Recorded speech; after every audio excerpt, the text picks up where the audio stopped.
Hello beautiful people, welcome to my channel. My name is Teresa and I am your cruise director on the Magical Mystery Tour. Today we are doing 10 things, 10 products that I regret buying and wouldn't buy again. But before we get to that, don't forget to subscribe to my channel, ring the notification bell to be alerted to any new uploads, and if you like this video at the end, please give it a big thumbs up.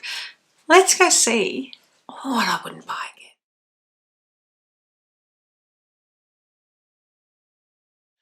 So first up, I haven't been able to find it. It is still here, but I haven't used it in so long that I don't even know where it is.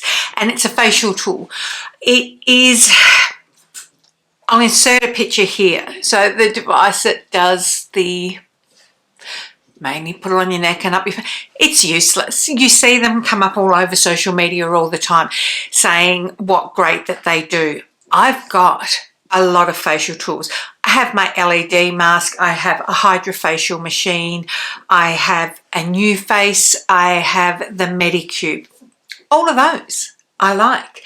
Even the facial cupping I like, but that thing, it did nothing. It just was gimmicky, did absolutely nothing, and I used it every day for months. So save your money on that one. I just had to put Jelly outside. I have a very panty dog. Item number 2 is a perfume, and it's such a popular perfume. I think I mentioned it when I was talking about perfume once before, and I haven't forgotten that I still need to do my top 10 savies. This is in the savvy category, and this I would never buy again. And it is Elizabeth Arden green tea. It's just not for me. It's fresh, and a lot of people say that it's really unobtrusive and anyone can wear it and smell amazing. It's just too green for me. I like a bit of depth to my fragrances, and in summer I go into sort of coconutty and citrusy, but this, it's just not for me. It's just not for me. I think it smells dated. I think it smells like freshly cut grass, but not in a good way. So yeah. But now let's get into makeup-y type products. First up, we have one of the newest things that I have purchased and only just recently used, and that is the new Urban Decay liquid eyeshadow. In theory, she is beautiful, and there are a lot of shades, but I find that you're very aware this is on your eye. This is it here. So it's that duochrome shade. You're very aware it is on your eye. It feels heavy. If you have any creasing, any hooding, it's going to crack, and it feels quite irritating on your eye. So this one is a big miss for me. It does stay there, but again, if you have any hooding, like it creased all through here for me. It just felt like heavy. And I just wanted to claw at my face, so it was a no. I have 2 balm type products up next. First up, I looked at these for so long when they came out, and it wasn't until earlier on this year I actually picked it up, and it's the Pixi On The Glow Bronze Stick. This really gives nothing. I guess this would be okay if you really didn't have any makeup on, but if you do have makeup on and you're placing it directly on yourself, it's going to disrupt it. So if you've got flawless skin and you don't want to wear foundation, it may work for you, but it feels stick-like. It's very much a balm, and when you go to blend it out, it blends out to nothing essentially. So, and it just leaves you feeling greasy. I don't even like feeling it now. So it didn't really have much payoff. It transferred to everything. It didn't absorb. It didn't dry down. I mean, it is a balm. And it is, everything that I've just said is the exact reason why I hate the Anastasia Balm foundation. This does not absorb. This transfers. It never dries down. It's a wind up. Anything that comes in a deodorant stick, for me, from now on, I will probably avoid. This didn't give a lot of coverage. It didn't, as I said, it didn't dry down. It transferred super easily. It felt thick. It felt sticky. If you do like ABH and you want coverage, her new Impeccable Blur, if you are a woman of a certain age, is definitely a better product. If you are after a skin tint type product, I mean, it's all over my hand now. If you're after a skin tint type product, I can't suggest more highly the Kylie Blurring Tint, or for that matter, any other skin tint on the market, quite frankly. This, to me, was a complete waste of money. Now, this next product, I love the original of this. I am not a fan of this one. It's the Glow Recipe Watermelon Niacinamide Drops, but in the bronze version. The normal watermelon ones, love the finish that they give. This, I'm now using more to add to thicker, lighter foundations. I will add it probably to ones to help make my summer colour. What I loved about the niacinamide dewdrops was just the glow that they give. If you are just using this to put over your skin on a no makeup day, I find it makes me, if you are a pale girl, it makes me look muddy, and it also just seems to cling to my pigmentation. That's not dry, it just makes it look darker. It's why I don't wear fake tan, for that exact same reason. So I still love the original watermelon dewdrops. This will take me forever to get through just because not particularly a fan. Now, this next one, oh, it pains me. We know that I love Natasha Denona. Love, love, love, love, love. I've never hidden that fact.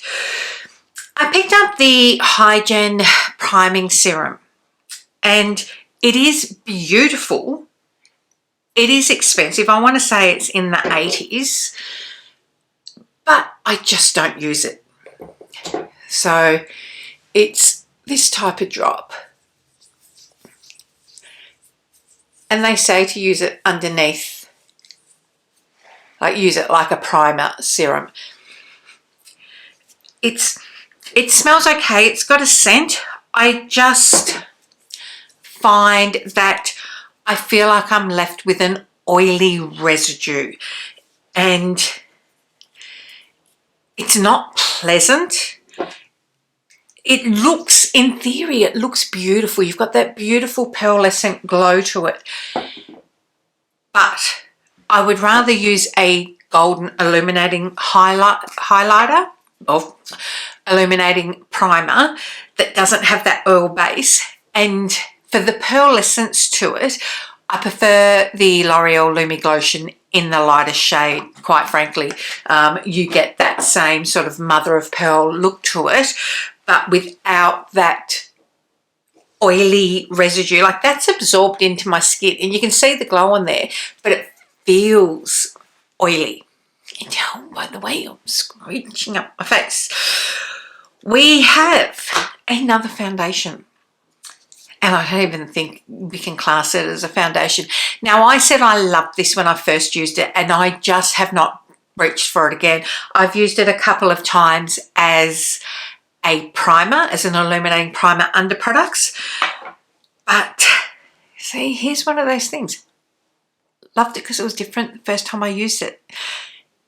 And in hindsight, I wouldn't have purchased it now. And that is the Charlotte Tilbury Unreal Skin Sheer Glow Skin Tint. This will leave you looking like the Tin Man.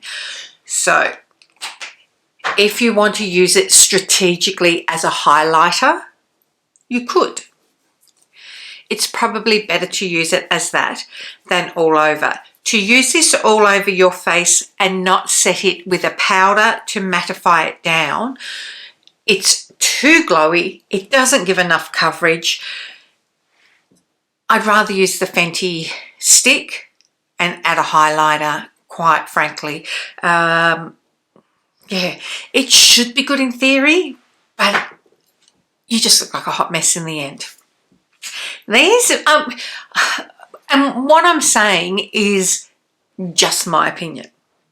So if you like it and it works for you, that's fantastic. But these just don't work for me. I know a lot of people love the ABH Balm. It's just not for me. My skin type is pretty stock standard normal. It does get a little bit sensitive, but as far as dry, combo, oily, it's balanced. And I've spent a lot of time getting my skin to that point. This next product is one of those products that you probably do like, and a lot of people do love it. But for me and my mature skin that does not have any injectables, this is pretty much a no from me. I just wanted to grab a brush, and that is the Rare Beauty powder blush. Like, come on, that shade to die for, right? But, and we know I have a bit of blush blindness. I can't tell you the last time I used this. And it's because it's just too glowy. And it just highlights my wrinkles, I think.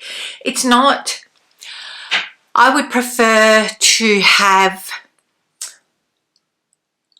it's a blush lighter. Like, it's not a true blush. If you're using it as a true blush, it's just too glowy. And yeah, to me, it just highlights my lines and wrinkles. I would prefer to have more of a matte blush. Cream or powder or liquid, it doesn't bother me. And then just add highlighter onto the tops of the apples of my cheeks here, avoiding my crow's feet. It does look lovely on some people. It just does not look nice on me. And yeah, I will not be buying any more of that. I do have a few of her the liquid blush as well. And I just think there's others. It's great that you only need one tiny dot to get the colour wash. You're never going to get through it in this lifetime. I would prefer myself, and what I have done is gone for like the e.l.f. camo blush whilst it's a dupe, and I have a few issues around dupes. I prefer that you need more product. I'd rather have something the same sort of colour as to what I like, that I need more product to build up to a softer wash. It's more subtle.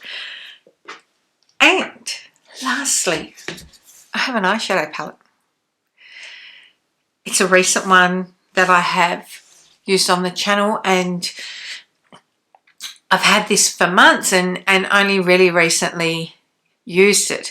And I thought when I saw it that it would inspire me, and it just hasn't. And I think what it comes down to is there's probably just too much depth and not enough lightness in this palette. I love the brand. I love the quality of their eyeshadows, and that is the Blend Bunny Cosmetics Beauty Below. Everything about this, when I saw it, I fell in love with and was like, I can't wait to buy that. I can't wait to use it. And then I got it, and it sat here and sat here and sat here. And the first colour, the first eyeshadow look that I did, I filmed and I never put up because I didn't like it, which was this bottom corner here. And I really struggled when I created the 4 looks with this only recently.